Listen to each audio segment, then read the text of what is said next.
다들 언제 결혼할 거냐고 물어볼 때 겉으로는 웃어넘기지만 마음속 깊은 곳에서는 뭔가 아니라고 속삭이는 그 기분 아실 겁니다.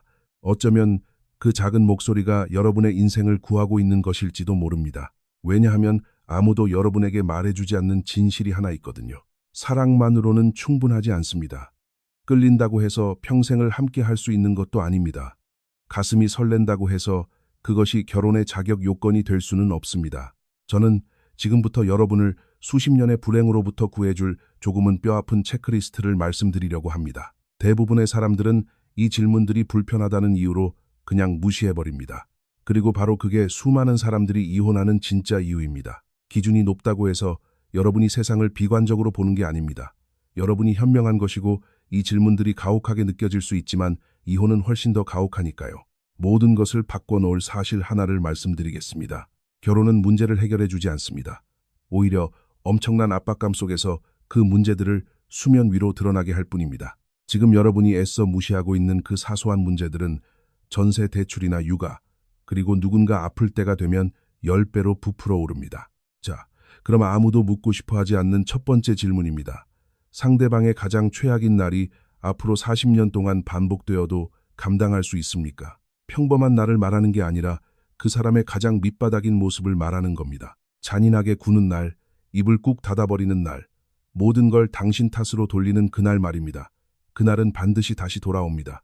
결혼이라는 현실이 그것을 보장하거든요. 정말 미치고 팔짝 뛸 노릇이 뭔지 아십니까? 우리는 내 인생을 법적으로 평생 묶어둘 사람을 고르는 일보다 새로 살 스마트폰을 검색하는데 더 많은 시간을 씁니다. 자동차는 시승을 해보면서 극한의 스트레스 상황에서 상대방이 어떻게 대화하는지는 시험해보지 않죠. 현실은 이렇습니다.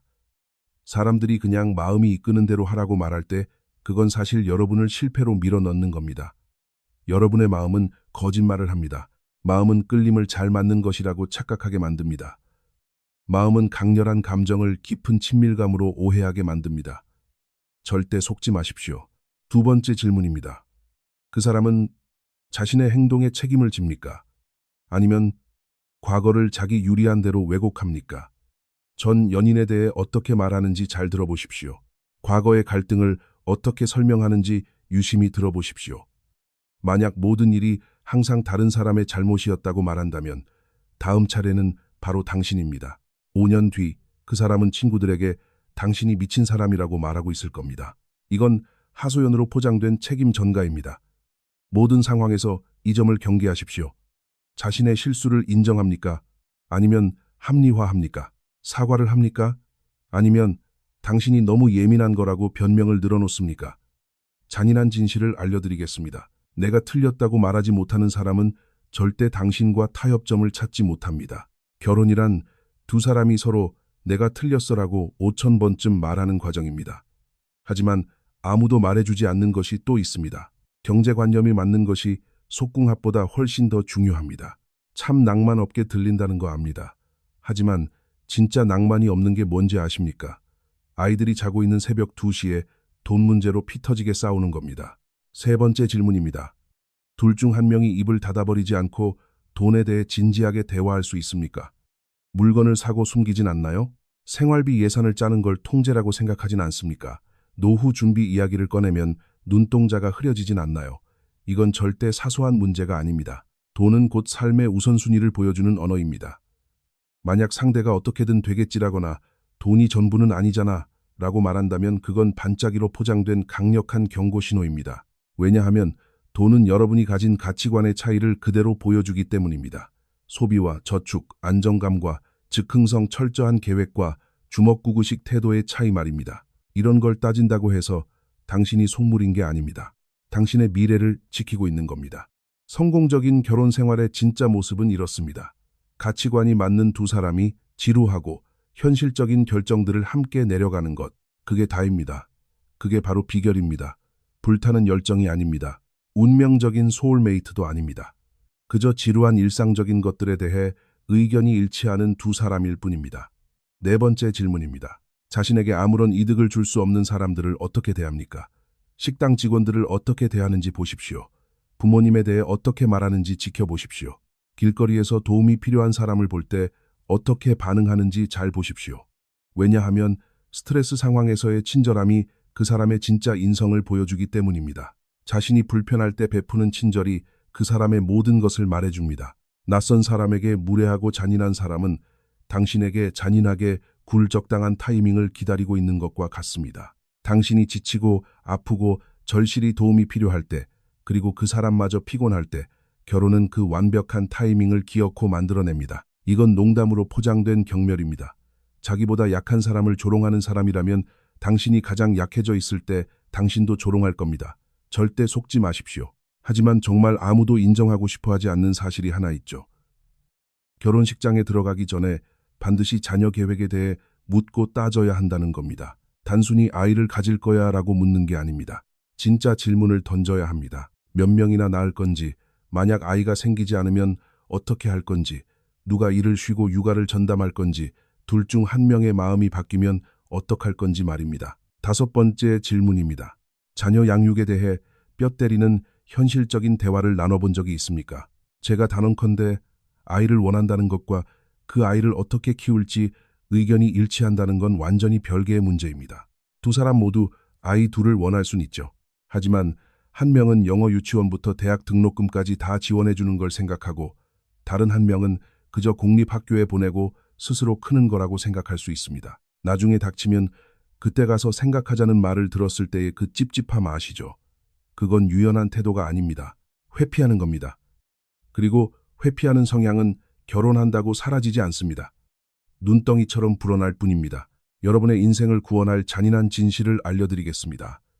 잘 맞는다는 건 모든 공통점을 가졌다는 뜻이 아닙니다. 달라도 너무 다를 때 반칙 없이 공정하게 싸울 수 있느냐는 뜻입니다. 서로를 경멸하지 않으면서도 의견 차이를 인정할 수 있느냐는 겁니다.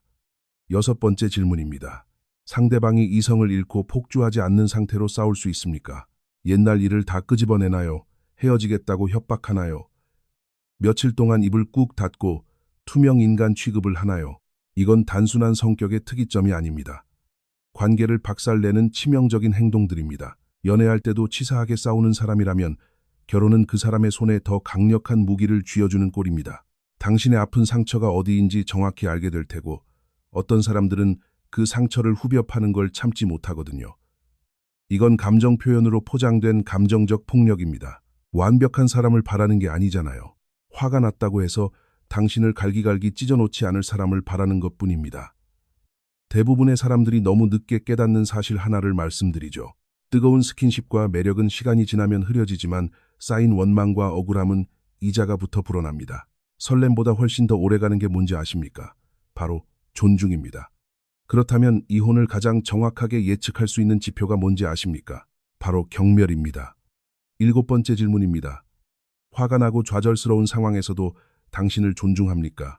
사이가 좋을 때 말고 당신이 상대를 실망시켰을 때 말입니다. 당신이 거절했을 때 혹은 상대가 기대했던 당신의 모습이 아닐 때도 존중해 주나요? 왜냐하면 결혼이란 내 맘대로 되지 않는 상대방의 모습을 보면서도 매일매일 그 사람을 다시 선택하는 과정이기 때문입니다. 정말 어리석은 착각이 하나 있습니다. 우리는 결혼이 평생 참고 견딜 수 있는 사람을 찾는 일이라고 생각합니다. 그렇지 않습니다. 결혼은 진짜 나다운 모습, 내가 진정으로 마음에 들어하는 내 모습을 끌어내주는 사람을 찾는 일입니다. 8번째 질문입니다. 그 사람과 함께 있을 때 당신은 더 나은 사람이 됩니까? 아니면 못난 사람이 됩니까? 단순히 더 즐겁냐가 아닙니다. 더 참을성이 많아지고 더 솔직해지고 당신이 진심으로 되고 싶었던 모습에 더 가까워지느냐는 겁니다. 결혼의 무서운 점이 바로 이겁니다. 당신은 결국 당신이 곁에 둔 사람을 닮아가게 됩니다. 그 사람의 습관이 내 습관이 되고 그 사람의 불안이 내 불안이 됩니다. 그 사람 곁에서 당신이 자꾸 더 예민하고 날카로워진다면 그게 바로 당신의 미래 성격입니다. 그 사람 곁에서 자꾸 불안해진다면 결혼 반지를 낀다고 해서 그 불안감이 마법처럼 사라지지 않습니다. 이건 사랑으로 포장된 서서히 진행되는 파멸입니다. 당신은 양보하고 있다고 생각하겠지만 사실은 당신 자신을 잃어가고 있는 겁니다. 하지만 그 누구도 말해주지 않는 것이 또 있습니다. 이혼의 가장 큰 원인은 갈등 그 자체가 아닙니다. 갈등 이후에 어떻게 관계를 회복하느냐에 달려 있습니다. 관계를 되돌리기 위해 두 사람 모두 먼저 손을 내밀 의지가 있느냐는 겁니다. 9번째 질문입니다. 다투고 난 후 둘 중 누구라도 먼저 다가갈 수 있습니까? 아니면 한 사람은 무슨 일이 있어도 꼭 이겨먹어야만 직성이 풀리나요? 거듭 말씀드리지만 결혼은 끝없는 회복의 과정입니다. 내 잘못이 40%밖에 안 되더라도 내가 미안해라고 말할 수 있는 일입니다. 내가 맞다는 걸 증명하는 것보다 두 사람의 관계를 더 중요하게 선택하는 일입니다. 매번 말싸움에서 이겨야만 하는 사람은 결국 당신이 자기 자신을 잃게 만들 겁니다. 누가 더 잘했나 점수를 매기고 따지는 사람은 결국 당신의 감정을 파산하게 만들 겁니다. 내 마음대로 부려먹을 만만한 사람을 찾으라는 게 아닙니다. 자신이 맞다는 걸 기어코 증명하기 전에 우리 이거 잘 풀어보자라고 말할 수 있을 만큼 내면이 단단하고 여유 있는 사람을 찾으라는 겁니다. 아무도 입 밖으로 내고 싶어 하지 않는 잔인한 진실이 또 있습니다. 만약 당신이 내가 이 사람과 결혼해도 될까라고 묻고 있다면 당신의 마음속 어딘가는 이미 정답을 알고 있습니다. 당신의 직감은 소리를 지르고 있는데 당신은 그 소리를 들을 핑계나 허락을 구하고 있는 것일 뿐입니다. 10번째 질문입니다. 혹시 당신 자신을 억지로 설득하고 있진 않습니까? 주변 사람들에게 상대를 변호하고 감싸주느라 바쁘진 않나요? 위험 신호를 애써 다른 말로 포장하고 있진 않습니까? 현실을 똑바로 보십시오. 당신은 지금 사랑에 빠진 게 아닙니다. 매몰 비용에 집착하고 있는 겁니다. 함께 보낸 수년의 시간들, 사람들에게 떠벌렸던 이야기들, 상상해온 결혼식. 여기서 돌아서면 당신의 모든 선택이 틀렸다고 인정하는 꼴이 될까봐 두려운 겁니다. 그래서 곁에 남습니다. 외면하고 합리화합니다. 이 선택이 옳게 느껴질 때까지 그저 버티며 기다립니다. 절대 그런 속임수에 넘어가지 마십시오. 이것만은 꼭 명심하셨으면 좋겠습니다. 5년 뒤에 깨닫는 것보다 지금 당장 아는 것이 100번 낫습니다. 한동안 바보 같고 비참한 기분을 느끼는 게 평생 지옥에 갇혀 사는 것보다 훨씬 낫습니다. 헤어지는 것보다 더 끔찍하게 힘든 게 뭔지 아십니까? 생각만 해도 소름이 끼치는 사람과 평생을 엮여서 공동 육아를 하는 겁니다. 이 질문들이 가혹하게 느껴지겠지만 이혼은 훨씬 더 가혹합니다. 깐깐한 기준을 가졌다고 해서 당신이 까탈스러운 사람이 되는 게 아닙니다. 단 한 번뿐인 소중한 인생을 아끼는 사람이라는 증거입니다. 혼인신고서에 도장을 찍기 전에 확실한 답을 원한다고 해서 당신이 미친 사람이 되는 건 아닙니다. 당신은 깨어있는 겁니다. 그리고 그렇게 현실을 똑바로 직시하는 것이야말로 당신의 미래에 줄 수 있는 가장 위대한 선물입니다. 잘 들으십시오. 수많은 사람들이 현실이 아니라 잠재력과 결혼을 합니다. 눈앞에 서 있는 지금 있는 그대로의 모습이 아니라 언젠가 이렇게 변해주길 바라는 희망사항과 결혼을 한다는 뜻입니다. 당신의 모든 것을 바꿔놓을 마지막 진실을 말씀드리겠습니다. 공항에 12시간 동안 갇혀 있어도 함께 있고 싶은 사람과 결혼하십시오. 환상 속의 완벽한 모습 말고요. 지치고 굶주리고 씻지도 못한 진짜 현실의 모습 말입니다. 바로 그 사람 말입니다. 그 모습이 당신이 결혼하게 될 진짜 사람이니까요. 화려하게 편집된 하이라이트 영상이 아니라요.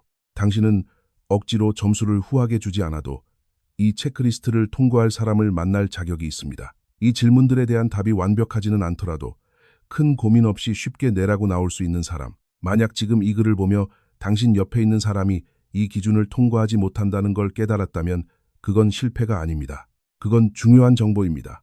그리고 오직 그 정보만이 당신을 불행에서 자유롭게 해줄 것입니다. 댓글을 남겨주시고 어떤 질문이 가장 뼈 때리게 와닿으셨는지 알려주세요. 만약 이미 결혼하신 분들이라면 결혼 전에 알았더라면 좋았을 질문이 무엇인지 공유해주세요. 장담하건대 이런 뼈아픈 조언이 필요한 사람은 여러분만이 아닐 겁니다. 마음속의 직감을 애써 무시하고 있는 사람이 있다면 이 글을 공유해주세요. 나중에 분명 고마워할 겁니다. 진실은 뼈아프고 잔인하지만 잘못된 관계에 남아있는 것은 그보다 훨씬 더 끔찍합니다. 당신의 인생은 단 한 번뿐입니다. 부디 현명하게 선택하십시오.